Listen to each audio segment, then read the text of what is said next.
Johnson's Wax program with Fibber, McGee, and Molly.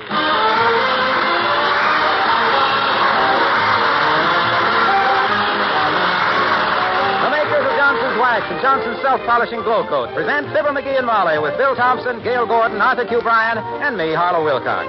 The script is by Don Quinn and Phil Leslie. Music by the King's Men and Billy Mills Orchestra.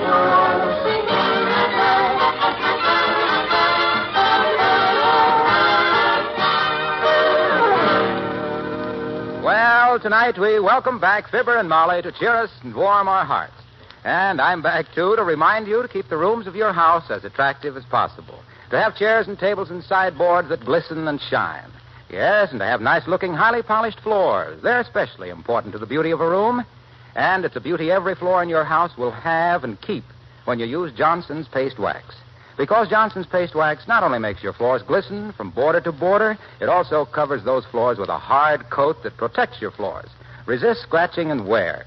Nice part is, dirt can't penetrate that tough coat of Johnson's Wax. So, a few strokes with a dry mop is all it takes to keep your floors sparkling. Tomorrow, get some Johnson's Paste Wax. Make cleaning easy. Protect your wood floors, too. And as you look at their rich, lustrous surface in the evening lamplight, see if you don't agree that nice-looking rooms and warm, happy hearts go together.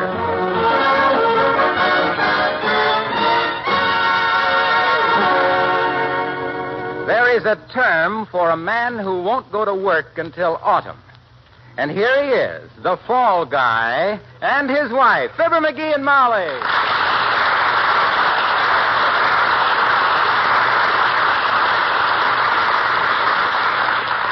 Sweetheart, what's the matter with you these days? You seem a little discontented. Oh, I am. I'm peeved. I'm unconcerted. I'm let down. I feel like a pig with laryngitis. How's that? Disgruntled. As downcast as a yo-yo, as Bob Hope would say. Yeah. Who? Bob Hope? Oh, yeah, the fellow with the snap-brim face. Well, here's my complaint, Tootsie. I'm bored. Nothing happens. No excitement. I sit around here on my big, fat, easy chair and smoke too much. What kind of a life is that for a red-blooded American boy like me?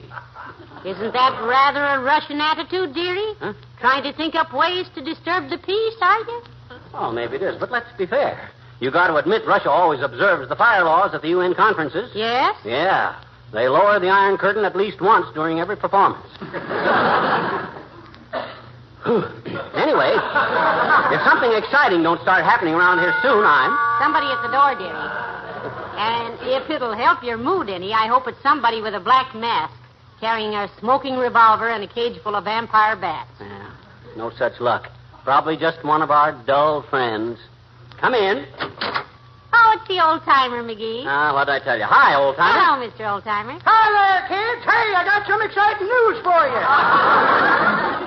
Yeah? What is it? Know that flagpole sitter up on top of the pole in the Wistful Vista Trust building? Yeah? What about him? Well, he was getting so little attention it made him sore. So he said the town was dead, and now he's sitting there at half-mast in memory of it.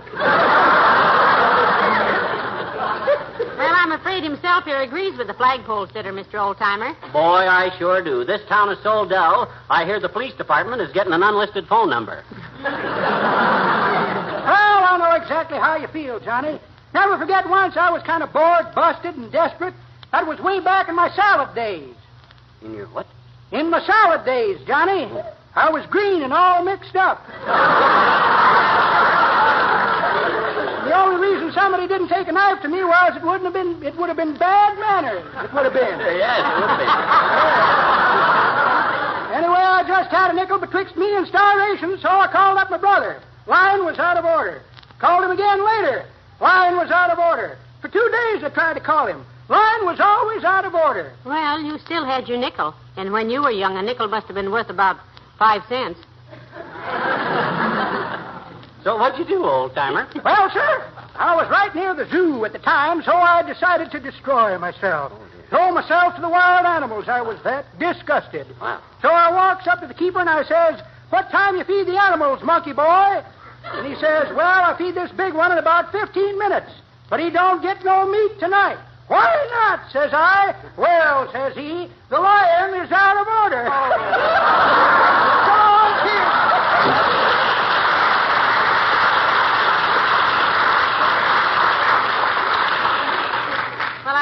not as desperate as all that, dearie. No, but my gosh, I got to do something. Hey, you know what I think I'll do? What? I'm going to go downtown and get my pants pressed. Well, that ought to cause a lot of excitement, at least among your sartorial critics. I'll get my hat and go with you, if you don't mind. Oh, I'd love to have you, kiddo. Let's go. All right. I'll run upstairs and put on my face. Okay. Take your time, though. The pressing shop is open till 6. Ah, there goes a good kid. I hope she don't take it too personal that I don't find life too exciting, but they say exciting marriages don't last long. They pass the exclamation point too quick. I always says that if... Oh, now, come in. Hi, mister. Well, my gosh, hi, Teeny. I'm glad to see you. How you been, Teeny? You going to school these days? Oh, sure. Sure. I'm in the 3rd grade, too, I bet you. Well, good for you. I was in the 3rd grade once myself. 3 times, in fact. Hey, Mrs. McGee and I are going downtown early tomorrow. Stop by and we'll give you a lift to school. Oh, gee, thanks, mister, but Mr. Toops is going to take me tomorrow. Mort Toops? He don't go that way. Oh, he does tomorrow, I bet you. Teacher wants to see him on account of Willie's arithmetic. Oh, well, I can understand that. Old Mort ain't any genius at mathematics, too, either. When he was treasurer of the Elks Club, we got so far into the red we were listed as subversive. So Willie Toops has got arithmetic trouble, too, eh? Yeah. Teacher asked him what 2 and 2 was, and Willie said, Little Joe. She asked him what 4 and 4 were, and he said 8, Right. the hard way. Oh. And she said, what's 6 and 6? And Willie said, boxcars. And she said, what's 1 and 2? And Willie says, you lose the point, but you keep the dice, so the teacher wants to talk to Mr. Toops. Well, I guess I better fade now, mister. So long. So long.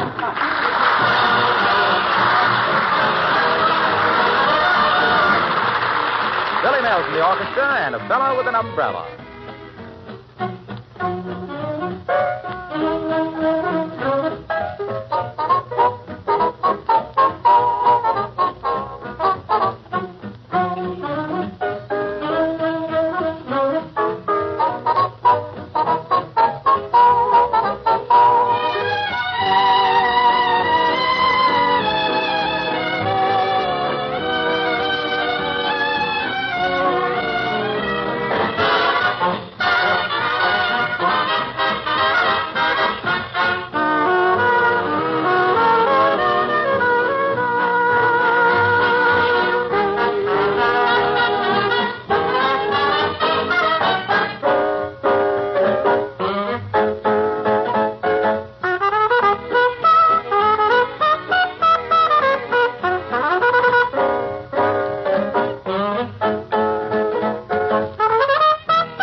Fine thing. When life gets so dull, a guy's got to get his pants pressed just for some excitement. Oh, well, I guess we can use the rain. What rain? The rain that always rains when I get my pants pressed. Or the car washed. That's why. Hey, look who's coming. Oh, for goodness sakes, it's Wallace Wimple. Hello, Mr. Wimple. Hi, Wimp, old man. Hello, folks. Going to the public library, Mr. Wimple? I see you have a book under your arm. Oh, this is just my bird book, Mrs. McGee. Your what, Wimp? My bird book. Oh. I'm president of the Wistful Vista Bird Watchers and Bee Banders, you know. What on earth are bee banders? Well, We catch a bee and put a little teensy-weensy band around one of his legs and then let him go. Uh-huh. That way we can study how far they travel, how many trips they make, and all that sort of thing. Oh, interesting. I banded a dandy big bumblebee yesterday. And you know where he went? Where'd you go, Wimp? Down the back of my collar. But today I'm out bird watching.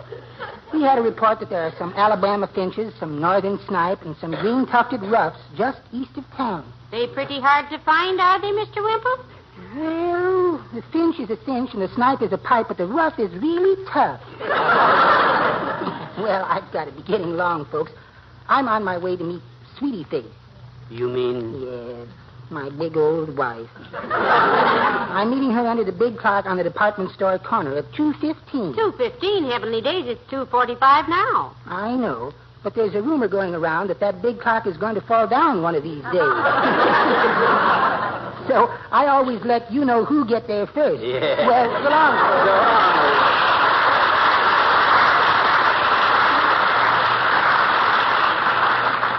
Well, come on in the pressing shop, Molly. Let's get my pants pressed and then look around for a little excitement. Hello, Mr. Threadbomb. Hi, Threadbomb. Hello, Mr. McGee. Hello, McGee. When are you going to let me make your suit? Threadbomb, you can start making me a suit on the day that Dewey votes for Truman. And as long as you'll have a long time to wait for that, I'm going to let you put a crease in these pants. You think you can get any shape into those pants just during one administration? I can try, Mr. McGee. Take them off in the booth, McGee, behind those curtains. Oh, Have a chair, Mr. McGee. No, thank you. I'll just stand here by the window. Yeah. Well, here's the pants, Threadbomb. Press them so you can't see the apples in the knees. Hey, what's that music, Molly? Oh, McGee, it's a parade. Look, Mr. Threadbomb. A parade! Oh, I love parades. Watch the shop, McGee. I want to see the parade. Oh, I knew if I came downtown I'd find some excitement. Boy, hand me my pants, Molly. Let's go see the parade. Well, I can't, dearie. Mr. Threadbomb took them with him when he left. He had them over his arm. What? He had him over his arm? Well, of all the dirty. Well, if that wasn't a silly thing to do, now I can't see the parade. Who's in it? Well, there goes the governor's car. Yeah? Yes, the ROTC. Oh, there's a painful sight. What's that? The Dental Society drill team. Ooh. Yes, and there's the 4th Ward Checker Chowder and Marching Club. And the Veterans of Foreign Wars. Yeah. And there's a bunch of older men with cauliflower ears carrying a banner. Cauliflower ears? What's the banner say? Veterans of the Boxer Rebellion. Oh. Dad rat, the dad rat. Where's that guy with my pants? Just when there's some excitement around here, I get caught with my... I wonder where he went with them. Well, he's probably watching the parade because... Hello, Molly. Hiya, pal. Hello, Mr. Wilcox. Hi, Junior. What's new? What do you mean, what's new? Haven't you heard? Heard what, Mr. Wilcox? There's a new glow in Glow Coat. A glow that's longer lasting. A glow that protects the beauty of your linoleum better than ever before. Why, with the new Glow Coat... Oh, Junior. Whoa, just a minute, boy. What's the matter? Look, anxious lad. You've had all summer to think up a subtle, delicate approach to the subject, and what do? You come blooping in here and start beating us over the head with salesmanship. Can't you be a little more subtle, Mr. Wilcox? Can't you try a little more delicate approach? Well, I could, but I don't see why I should, Molly. Suppose your millionaire uncle died and left you everything. Would you want to be told quick or have it slip up on you? No, sir. Good news should be passed on right away and loud. So that's why I say you'll like this new self-polishing floor wax better. There's a new glow in Glow Coat that gives a shine that a damp cloth doesn't disturb, that shines as it dries in 20 minutes or less, and has a sparkling finish that... What's the matter? What are you staring at me for? Seeing you standing there like that just reminded me of something, pal. What? I left my wife sitting in the Bijou Theater. What is there about me that reminded you of that? Those Technicolor shorts you're wearing.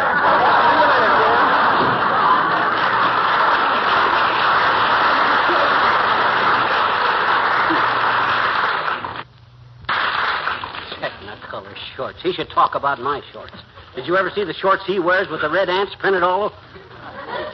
No, naturally you haven't. Hey, is the parade over? No, there's still one elephant coming along. No, it isn't either. It's Dr. Gamble. Oh. Hello, Molly. Hello, Doctor. Hello, McGee. Hi, Doc. How'd you know I was in here? I saw your blue serge pants down near Oak Street over Threadbomb's arm. How did you know they were McGee's, Doctor? Some woman was using them as a mirror to powder a nose. Nobody but Super Mug here wears pants with such a lovely gloss. Probably the glow coat influence. Look, cylinder head. I ain't in any mood to be twitted. I come in here to get my trousers pressed, and the minute I get them off, down the street comes a big parade, and I can't even go to the window. Well, I'm glad somebody's found a way to keep you off the streets. Say, I haven't seen you people much this summer. No. It was a very pleasant summer. Thank you. Hey, do me a favor, will you, witch doctor? Run down the street and find Threadbomb and drag him back here so I can put my pants on again and get out of this stuffy cubbyhole. Why, certainly. I've got to get back to my office anyway. It's getting late. My goodness, that's a beautiful wristwatch you have there, Doctor. Well, thank you. I just bought it. It's a genuine 17-jewel Grunova. A genuine Grunova? And you bought it? Well, why not? My gosh, I never knew they sold them things. I thought they just gave them away on radio programs. Well, nice to see you, Doctor. You've got to hurry on? Yes, I have an appointment in 10 minutes. Peculiar case. Actress. Can't stop jerking and wiggling, and her skin is beginning to get a sort of herringbone pattern on it. Wow, that sounds serious. What's the treatment, Doc? Well, I'm going to order her to get off television and back into radio. Good day.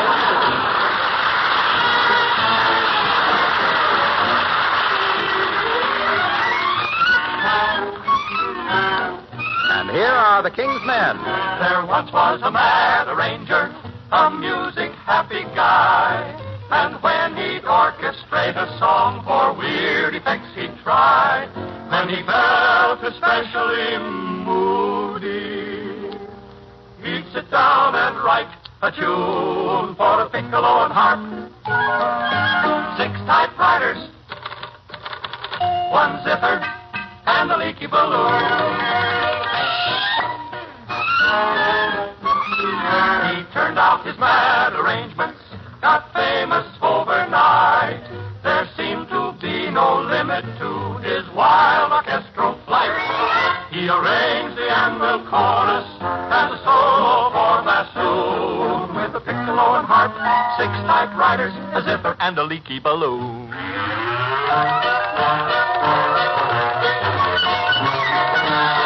When Toscanini heard of him, he called him an idle bird brain. So the guy went home and he wrote a little fugue. Yes, he wrote a little fugue, a little fugue, a little fugue for lawnmowers, divisi, and a piccolo, and a window pane.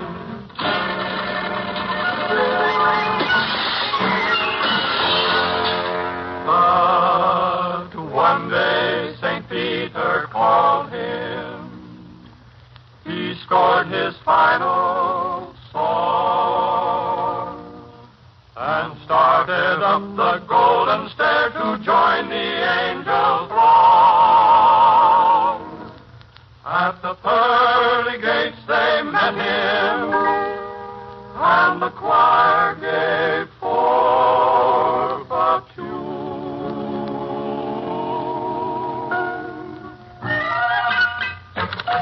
With a piccolo and harp, 6 typewriters, a zither and a leaky balloon. A piccolo and harp, a zither and a leaky balloon. And that's the end, the end, the end, the end of his tune.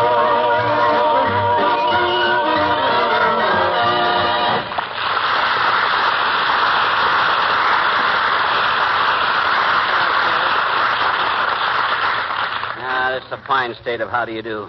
Me trapped in here with no britches and the whole town full of excitement. I'll give Threadbomb just 2 minutes to get back here with my pants. Then what will you do? Well, I don't know. I might even sue him. What could I sue him for? Promise of breeches? Don't you get it, Molly? Promise of breeches? Breeches promise? It ain't funny, McGee. Oh, thanks. That's the best I could do in my shorts.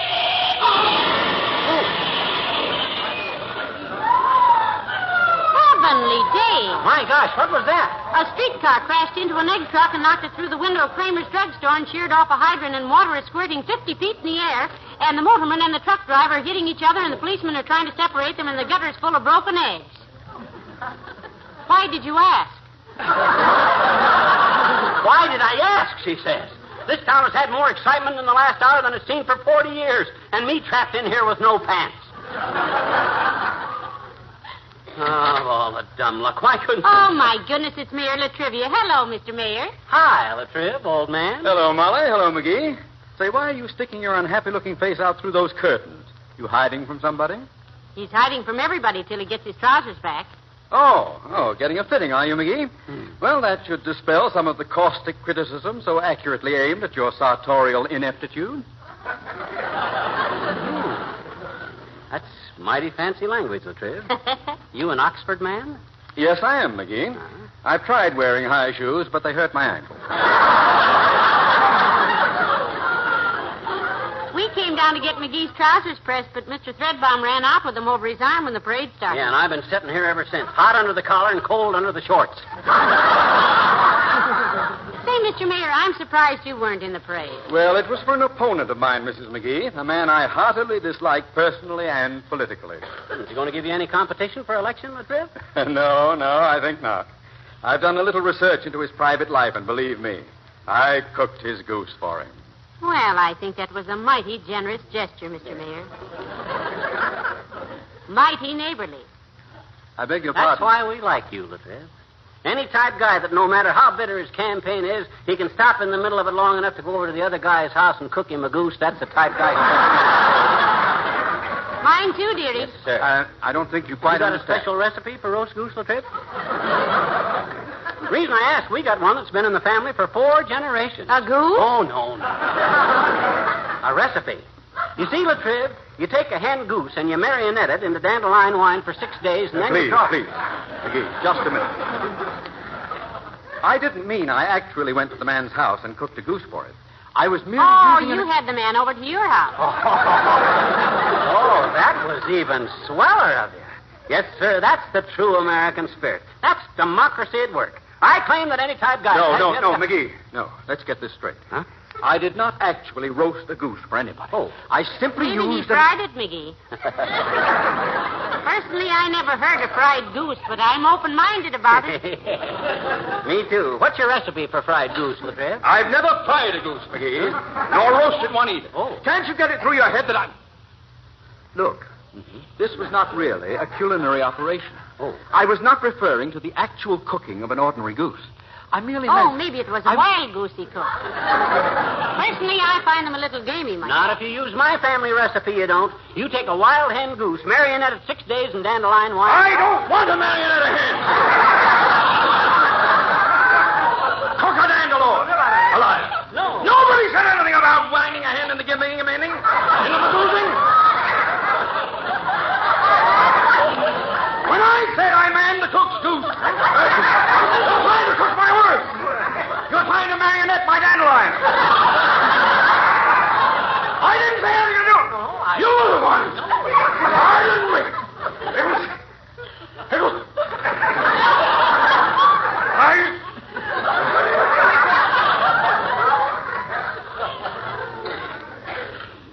McGee?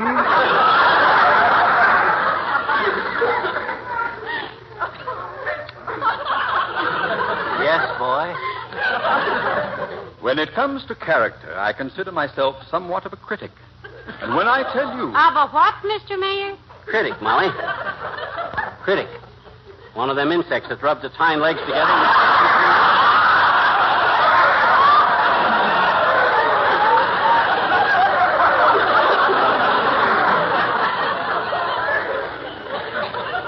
Can you do that, Latrivia? My gosh, I don't know how you ever lose an election with a talent like that. Any guy that can rub his hind legs together and screech at the...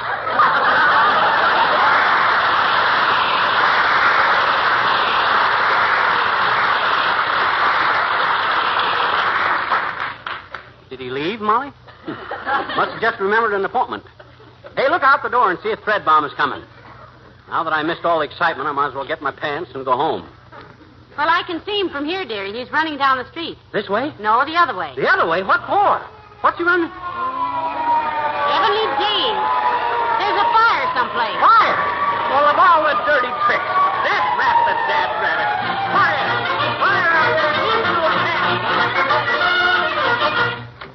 McGee, I'm terribly sorry. I forgot all about you sitting here without any trousers. But there was so much excitement, I never thought of you. I'll press him right away. Hand them here, Threadbomb. You mean you... Hand them here before I mangle you. You kept me trapped in here while there was parades, fires, accidents, and street brawls. And hereafter I take my business elsewhere. I and you are washed up, Threadbomb. You mean somebody else is going to get that 40 cents every 3 months? Oh, I'm ruined! Well, just the same, you were pretty inconsiderate, Mr. Threadbomb. I know. I'm very sorry. Okay, Threadbare. Forget it. Come, Mrs. McGee. Oh, heavenly days. Will you look at that? They've cleaned up the mess in front of Kramer's drugstore, and you'd never know a thing happened. There ain't even any confetti to show there's been a parade. Boy, if I don't miss out on everything. It's a miracle the way nothing ever happens around me. Well, let's go home, dearie, and read about it in the paper. Yeah, okay, kiddo. Get in. I'll drive. Just a minute there, mister. Is this your car? Yes, it is, officer. Something wrong? Lady, you got a gift for understatement. What are you talking about? I ain't even been driving this car for an hour and a half. I've been sitting in the tailor shop there getting my pants pressed. Yeah. While you were in there, we had a fire on this car right in front of a fire hydrant. Also in a no parking block. Also on a published and posted parade route.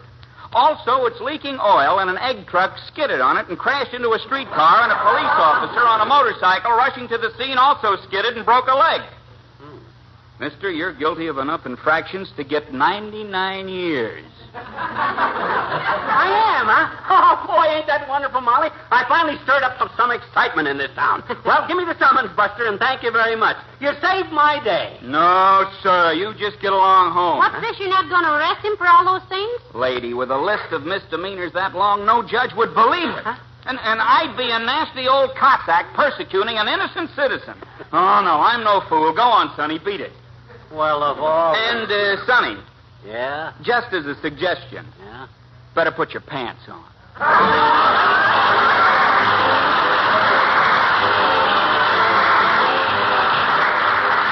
Fibber and Molly will be back in just a minute. Most of you know that the mellow beauty of gleaming polished floors is only one of the rewards you get with Johnson's Paste Wax. Johnson's Wax, you see, protects your floor from scratching and the rough wear the men folks give it. And that same coat of hard, glistening Johnson's Wax makes your floor easy to keep clean. A dry cloth picks up dirt in a flash, leaving your floor as bright as when you first waxed it. That's pretty important, I think you'll agree, with the wet weather coming on. When you're at the store tomorrow, ask for Johnson's Paste Wax. And next week, when you're listening to this program, I hope the surface of your floors will be twinkling as brightly as, well, as Fibber and Molly. Don't forget about the new Johnson Beauty Floor Electric Polisher. You just glide it around while it does the buffing and polishing for you. You can buy a Beauty Floor electric floor polisher from your Johnson dealer, or rent one by the day at a low cost if you prefer.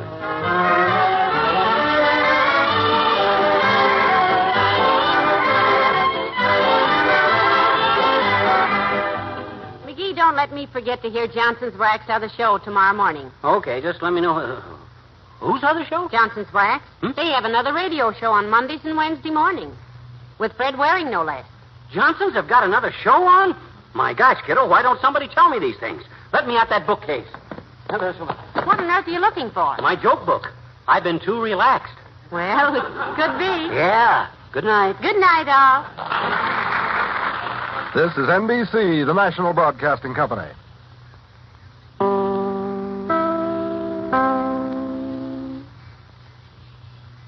This is WMAQ, NBC in Chicago.